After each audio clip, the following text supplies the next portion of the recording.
Morning, hello guys, welcome back to my channel lifestyle with Sanchayita চ্যানেলের আরেকটা নতুন ব্লগে সকলকে স্বাগত জানাই। আজ বিজয়া দশমীর দিন, সকাল এখন বাজছে প্রায় 8:30। মোটামুটি প্রতি বছরের মতো এই বছরও সকাল সকাল ভীষণ হড়বড়ি, কারণ 8:30 থেকেই শুরু হয়ে যায় দশমী পূজার অঞ্জলি।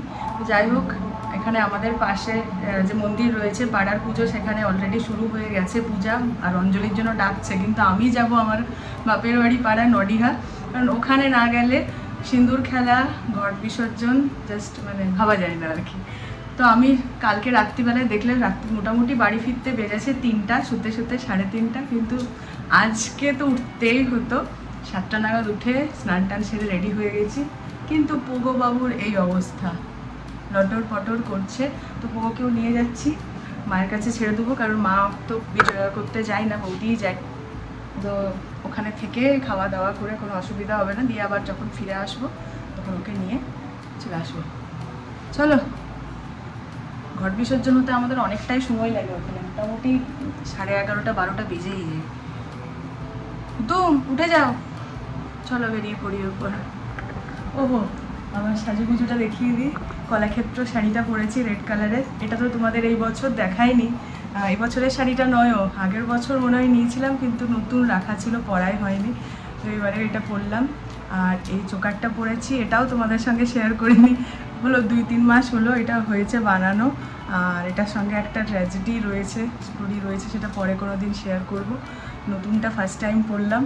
চলো, মোটামুটি রেডি, খোপা টোপা বাঁধছি না, চুল ভিজা, এমনি বেটার লাগছে।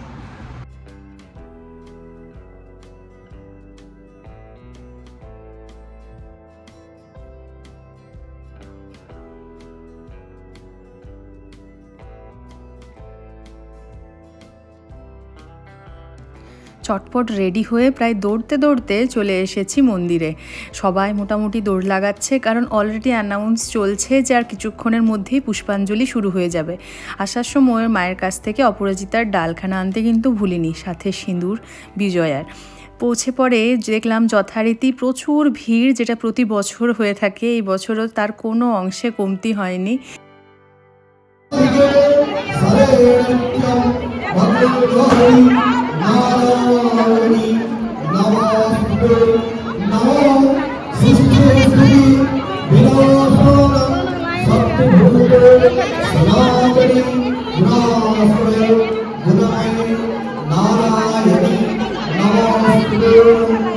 প্রথম রাউন্ডেই পুষ্পাঞ্জলি দেওয়া আমার কমপ্লিট। এরপর দাঁড়িয়ে আছি বিজয়ার জন্য সিঁদুর মায়ের পায়ে ঠেকানোর অপেক্ষায়। তার মধ্যে যে কতবার পুষ্পাঞ্জলি হচ্ছে তার কোনো ঠিক নেই। এটা কিন্তু আমাদের নডিহা বারোয়ারি প্রত্যেক বছরের ঘটনা।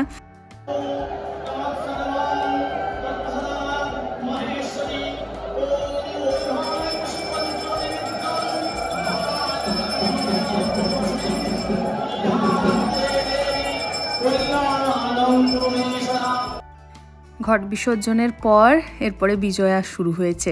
চলুন, ভিড়ের মধ্যে গাদাগাদি করে আমরাও এরপরে ঢোকার চেষ্টা করি, কারণ যতই সিস্টেমেটিক ওয়েতে করার চেষ্টা করুক না কেন, আমাদের এই ক্লাবে এত ভিড় হয় যে কোনো রকম সিস্টেম চলে না।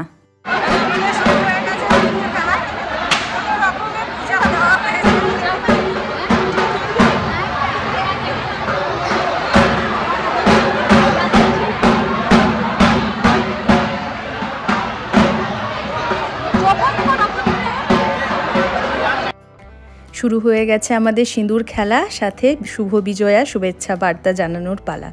আমার লাইফস্টাইল উইথ সঞ্চয়িতা পরিবারের প্রত্যেকটা সদস্যকে জানাই শুভ বিজয়ার অনেক অনেক অভিনন্দন। বড়দের জানাই প্রণাম, আর ছোটদের অনেক ভালোবাসা। সকলের মঙ্গল করুক মা, মা দুর্গা সহায় হোক সবার। সিঁদুর খেলা চলছে ভেতরে, তারই মধ্যে ঘট বিসর্জনের যে শোভাযাত্রা বেরোবে তারই প্রিপারেশন চলছে। ওই ধরুন মাইক বাঁধা, তার সঙ্গে ঢাকের তালে তালে নাচ, সমস্ত কিছু। নডিহা মহল্লার প্রায় প্রত্যেকে এসে জড়ো হয়েছে আমাদের এই মন্দির প্রাঙ্গণে।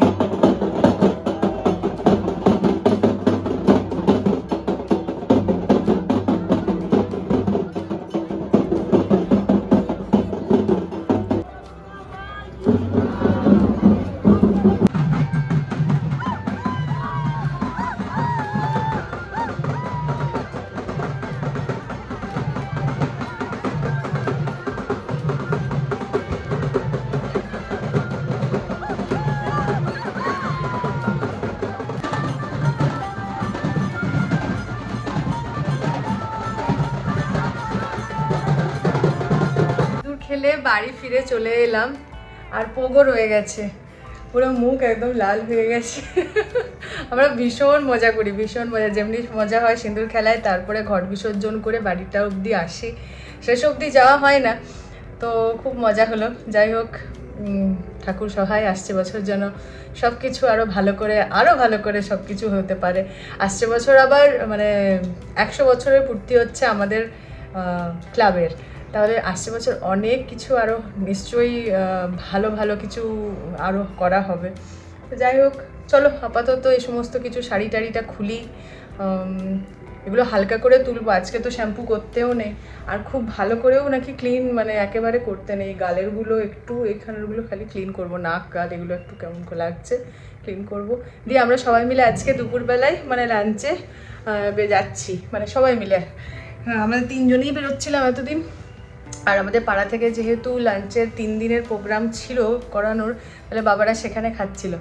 আজকে দশমীর দিনও রয়েছে, কিন্তু বললাম যে না, আজকে চলো সবাই মিলে কোথাও বাইরে খেয়ে আসি। আমাদের এখানে বাঙালি খাবার দুপুরবেলায় ভাত, মাছের স্পেশালিটি অনেক কিছুই রয়েছে। দুটো, আগে যেমন আমি বাঙালি ছিল পুরুলিয়ায় একমাত্র, এখন কস্তুরিও খুলেছে, তো দেখা যাক কোনটাই যাওয়া হয়, দুটোর মধ্যে একটাই যাব আর কি।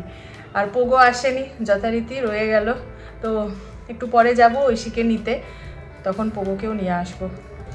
চলো আপাতত চেঞ্জ করি, তারপরে অনির্বাণকে চাটা করে দিই। এই ঘুম ভেঙেছে, স্বাভাবিক, রাত যদি 3:30 4টার সময় শোয়া হয়, ঘুমটা তো কমপ্লিট করতেই হবে, যদি না কাজ থাকে। তো আমার যেমন কাজটা ছিল, এই দেখো পূজার 4টা দিন ঘুমিয়ে ভাই আমি নষ্ট করতে একদমই রাজি নই, তারপরে রেস্ট নেব।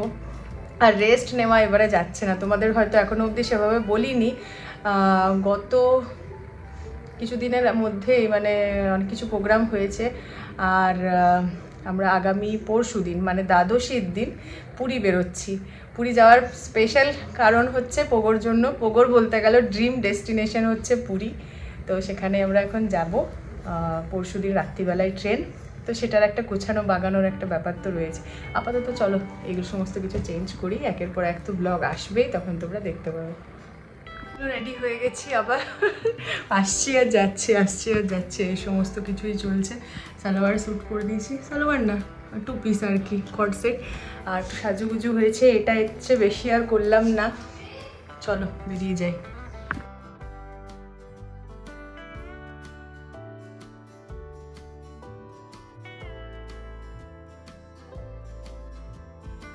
কস্তুরি যেটা দেখলাম, প্রচণ্ড ভিড় অ্যাজ ইউজুয়াল হওয়ারই কথা। ইচ্ছা ছিল কস্তুরিতে খাওয়ার, নাম ধাম লিখিয়ে দিয়ে এসেছি, মোটামুটি ওয়েটিং টাইম বললো 1/2 ঘন্টা থেকে 45 মিনিট, ততক্ষণে আমরা একটু আমি বাঙালিটাও চেক করে আসি। ভাগ্যিস তাও খুলেছে একটা, আমাদের পুরুলিয়াতে এখন বাঙালি খাবারের প্রচুর ক্রেজ, আরও 2-1টা ফ্র্যাঞ্চাইজি আসতেই পারে। এসে যা দেখলাম তাতে বুঝলাম কস্তুরিতে গিয়ে খাওয়ার ইচ্ছাটা এই যাত্রায় পূর্ণ হলো না, কারণ আমি বাঙালি রেস্টুরেন্টটা 2টো ফ্লোরে রয়েছে, তাই ভিড় সামলে ওঠার ক্ষমতা তার বেশি। মোটামুটি এখানে ওয়েটিং পর্ব প্রায় ওই 15 থেকে 20 মিনিট মতো, তাই সবাইকে নিয়ে এখানেই চলে এসেছি। এদিকে পোগোর পেয়ে গেছে ঘুম, আর তার সাথে খিদে, পাবে নাই বা কেন, ঘড়ির কাঁটায় প্রায় 3:30। এদিকে ঐশীও চলে এসেছে, তারও খিদা পেয়েছে, পিসুমণিরও প্রায় অনেকটাই সময় পেরিয়ে গেছে লাঞ্চ করার। কিছু করার নেই, পুজোর দিন যদি বাইরে খাওয়া দাওয়া করতে হয় ভিড়ের মধ্যে একটু তো অ্যাডজাস্ট করে নিতেই হবে। যাই হোক, কিছুক্ষণের মধ্যে আমরা চেয়ার টেবিল পেয়ে যাব, সে কারণে আমরা একেবারে কাছে এসে ওয়েট করছি। চলুন, বসার জায়গা পেয়ে গেছি, মোটামুটি খাবার দাবার অর্ডারও দিয়ে দিয়েছি। এরপরেও যতটুকু সময় খাবার দাবার আসার সেটুকু সময় তো দিতেই হবে, তাই না? এত ভিড়ের মধ্যে এত জনের একটা অ্যারেঞ্জমেন্ট বিশাল ব্যাপার। চলে এসেছে আমাদের খাবার দাবার। আজকে প্রত্যেকবারের মতোই স্টার্টারে নেওয়া হয়েছে ভেটকি মাছের ফিশ ফিঙ্গার, যেটা সকলের ভীষণ পছন্দের, তবে ভিড়ের জন্য ডেকোরেশন একেবারে নেই। পিসিমণি, এটা ভেটকি মাছের, ভেটকি মাছ।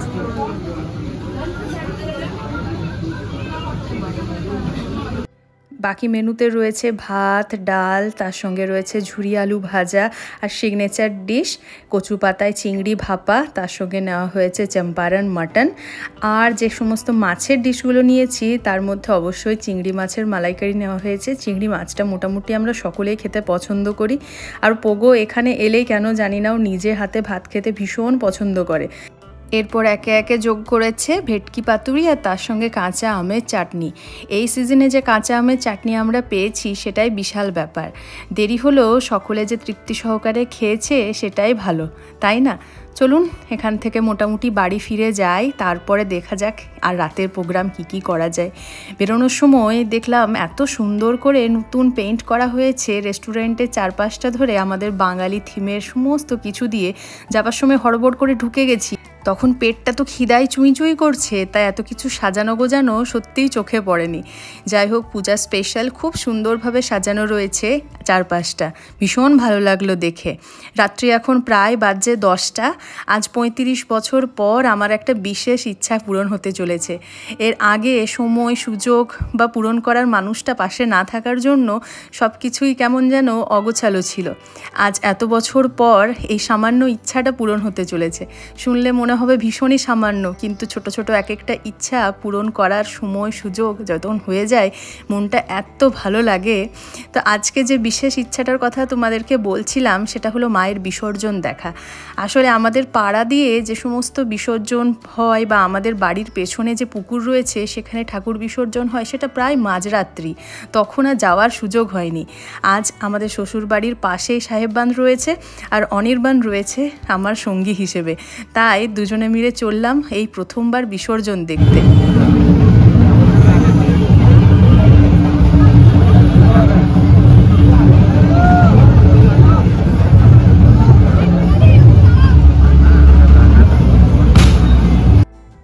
গিয়ে পরে যেটা দেখলাম সেটা হলো ক্রেনের সাহায্যে এক একটা প্রতিমা এভাবে তুলে জলের ওপরে নিয়ে যাওয়া হচ্ছে, তারপর আস্তে আস্তে সেখানে বিসর্জন দেওয়া হচ্ছে। অলরেডি আরও প্রায় গোটাকতক প্রতিমা এসে ওয়েট করছে আশেপাশে। মায়ের বিসর্জন দেখতে এসে আজকে জিনিসটা বিশেষভাবে তবে অনুভব করলাম, কেন মা এত বছর আমাকে বিসর্জনের যাত্রা দেখানোর থেকে নিজেকে দূরে রেখেছে। এই দৃশ্য আমার যে দেখার নয়, আমি কোনো রকমভাবেই এই বিসর্জনের দৃশ্যটা নিতেই পারছিলাম না। মনের ভেতরটা একটা অদ্ভুত খারাপ লাগাতে যেন হো হো করছে, চোখ দিয়ে অবিরাম জল পড়ে যাচ্ছে। এই অবস্থায় কত রকমভাবে কিভাবে যে নিজেকে সামলাবো সেই পরিস্থিতিতে আর খুঁজে পাচ্ছিলাম না। আসছে বছর আবার আসবে মা জানি সপরিবারে আমাদের কাছে, কিন্তু তা সত্ত্বেও মায়ের এই চলে যাওয়াটা আমরা যেন কোনো অংশে মেনে নিতে পারি না, তাই না?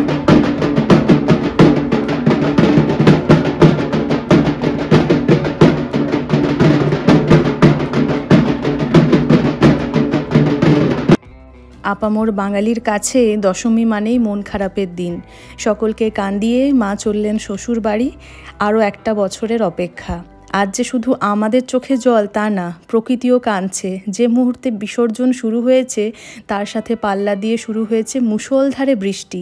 সকলের মঙ্গল করুক মা, আসছে বছর আবার হবে।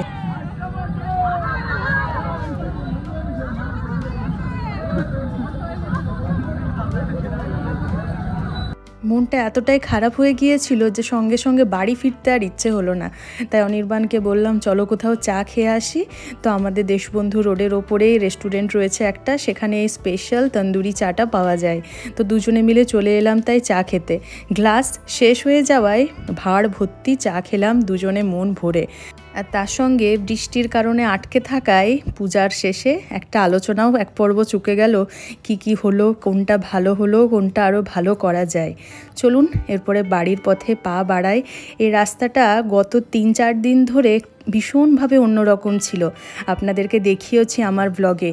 আলো ঝলমল রাস্তাটা তখন চেনাই যাচ্ছিল না।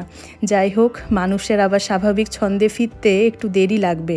কোনো জিনিস বা আনন্দ উৎসব আসছে সেটাই ভালো, তাই না? মানুষ এতটা আনন্দিত হয়ে যায় যে ভুলেই যায় স্বাভাবিক জীবনে ফিরে আসতে। চলুন, রাত হয়েছে অনেক, ফিরে যাই। ব্লগটাও আজকে শেষ করছি। ভালো লেগে থাকলে একটা লাইক করে দেবেন, চ্যানেলে যারা নতুন দেখছেন সাবস্ক্রাইব করে নেবেন। থ্যাঙ্কস ফর ওয়াচিং বন্ধুরা।